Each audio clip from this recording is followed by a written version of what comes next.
Balochistan, Baloch, doctor سعید اور نالائق پالیسیاں۔ ایک لمحے کو آپ سب اپنے دماغ پر زور ڈالیں اور خود سے پوچھئے کہ میڈیا پر پچھلے کچھ عرصے بلکہ اب تک پوری زندگی میں آپ نے کس کس موضوع پر یا موقع پر کوئی رپورٹ چلتے دیکھی ہے۔ میڈیا پر بلوچستان کے حوالے سے ہونے والی رپورٹنگ عمومی طور پر ایک خاص دائرے میں ترتیب دی جاتی ہے۔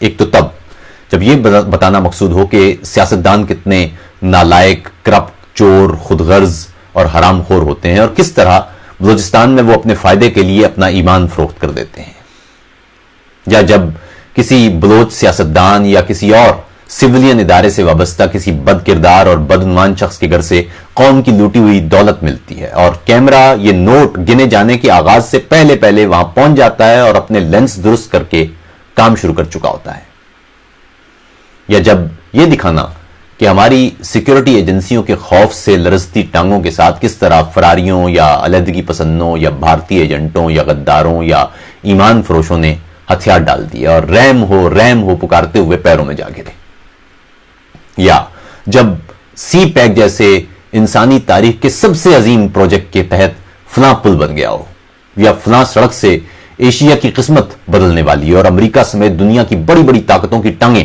کانپنے لگے اور وہ مختلف سازشوں کے ذریعے اسے تباہ کرنے کی تدبیر کے لیے بڑے بڑے دماغ جوڑے بیٹھے ہوں، مگر سلامتی چونکہ محفوظ ہاتھوں میں ہے اس وجہ سے وہ بس بے بس ہوں، کچھ کر نہ پائیں۔ اس کے علاوہ کوئی خبر تب ہمارے میڈیا کی زینت بن سکتی ہے اگر بلوچ قوم پرستوں یا مسلح علیحدگی پسندوں کے ہاتھوں کسی پنجابی یا سندھی مزدور یا ان کے گروپ کا کوئی قتل کا واقعہ رونما ہو اور یہ غدار بلوچ معصوم پنجابیوں یا سندھی مزدوروں کو ہلاک کر کے دشمن ملک کو خوش کرنے کی تگودو میں ہوں۔ اس کے علاوہ شاید ہی کوئی موقع ہو یا کوئی واقعہ ہو کہ بلوچستان کے کسی علاقے کی کوئی رپورٹ آپ کی نگاہ سے گزری ہو۔ یہ ہو سکتا ہے کہ کوئی بم بلاسٹ ہو جائے اور اس کی کچھ فوٹیج نشر کر دی جائے۔ بلوچستان میں انسانی حقوق کی خلاف ورزیاں کیسے ہو سکتی ہیں؟ اس لیے میڈیا کو اس بابت رپورٹنگ کی ضرورت نہیں ہے۔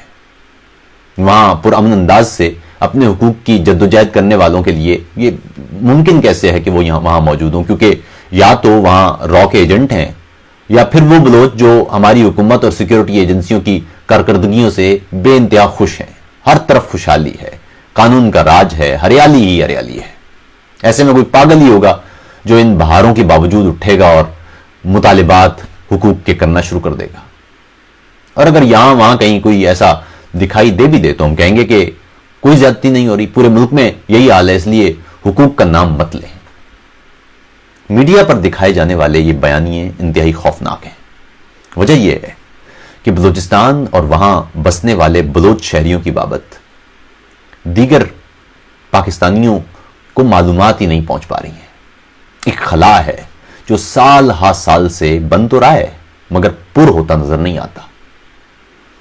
کتنے پاکستانیوں کو آپ جانتے ہوں گے، کتنے نکلی آپ پاکستان میں، اور پوچھ لیجئے پاکستان کے کسی بھی حصے میں کہ بلوچستان کے 10 علاقوں کے نام کیا ہیں، عمومی طور پر لوگوں کو معلوم نہیں ہوگا۔ بلوچ اور بلوچی میں فرق پوچھئے، اکثریت لا علم ہوگی۔ بلوچستان میں امن نہ ہونے کی وجوہات پوچھئے، وہ آپ کا چہرہ دیکھنے لگیں گے۔ یا پاکستان کے قریب نصف رقبے پر مشتمل اس صوبے میں جامعات کی تعداد پوچھ بیٹھیے۔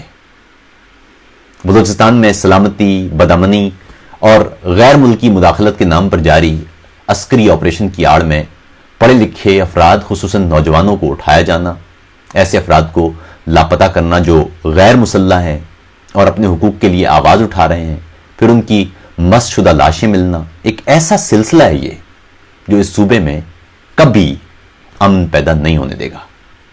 کسی بھی شخص کا یہ بنیادی حق ہے کہ وہ اپنے حقوق کے لیے پرامن جدوجہد کرے، حتیٰ کہ اگر کوئی شخص آزادی تک کی بات کرتا ہے مگر غیر مسلح ہے تو اس پر ہتھیار تاننے، اسے اغوا کرنے یا اسے قتل کرنے کا کوئی اختیار کسی بھی ادارے کو حاصل نہیں ہے۔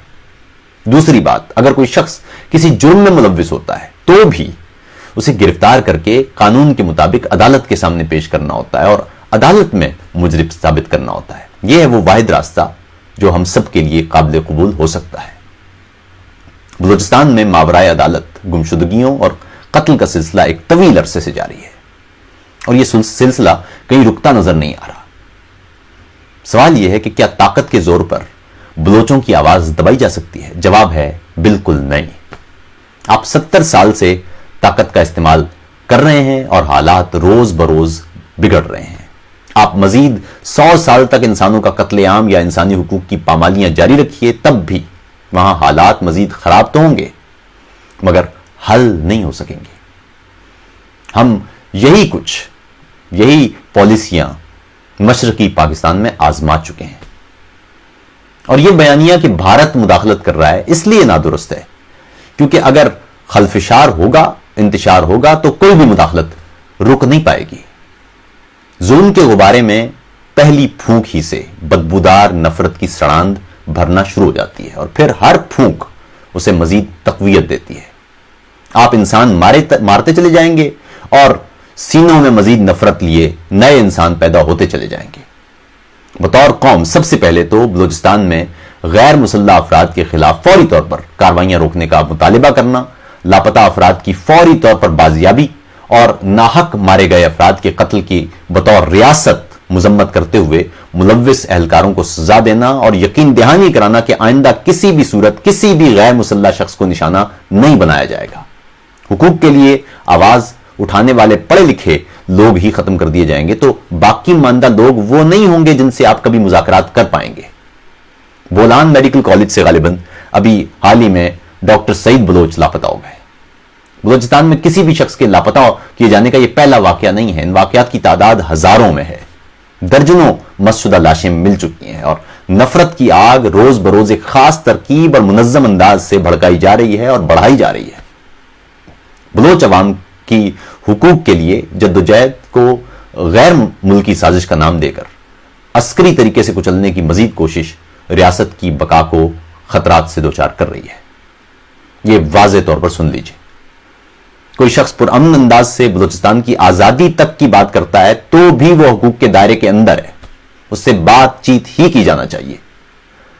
طاقت کے استعمال کا واحد جواز فقط اس وقت پیدا ہوتا ہے اگر کوئی فرد یا گروہ مسلح انداز سے صف بند ہو جائے.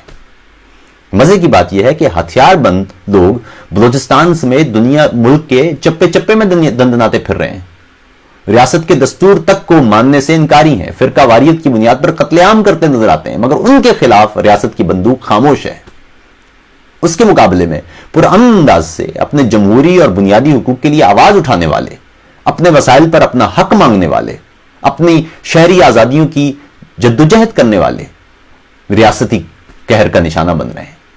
اور یہ بات کسی بھی انسان دوست یا دھرتی سے محبت کرنے والے شخص کو قبول نہیں ہونا چاہیے. جس طرح نقیب محسود کے ماورائے عدالت قتل پر پورے پشتون بلکہ سول سوسائٹی پاکستان بھر کی وہ سڑکوں پر نکلے اور ایک تحریک کی بنیاد پڑی، اب اسی طرح بلوچ بھی پرامن انداز سے اپنے جمہوری اور بنیادی حقوق کے لیے باہر نکلیں اور دیگر برادریاں اور سول سوسائٹی ان کے شانہ بشانہ کھڑی ہوں.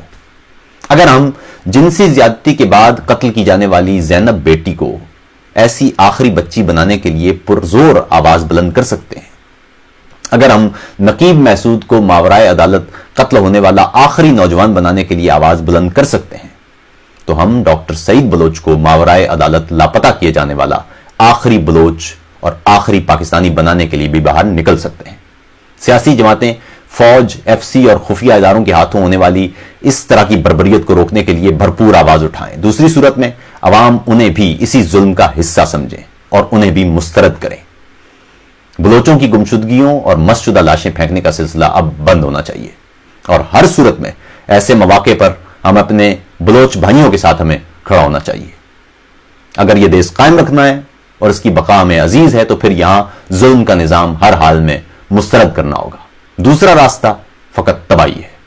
یاد رکھیے، زندگی کے ہر موڑ پر ایک طرف ظالم ہوتا ہے اور دوسری طرف مظلوم، اور ایسے میں ہر وہ شخص جو مظلوم کے ساتھ کھڑا نہیں ہوتا وہ ظالم کا ساتھی کہلاتا ہے، وہ بھی جو خاموش رہے. اب جو چپ ہیں انہیں قاتل ہی پکارا جائے.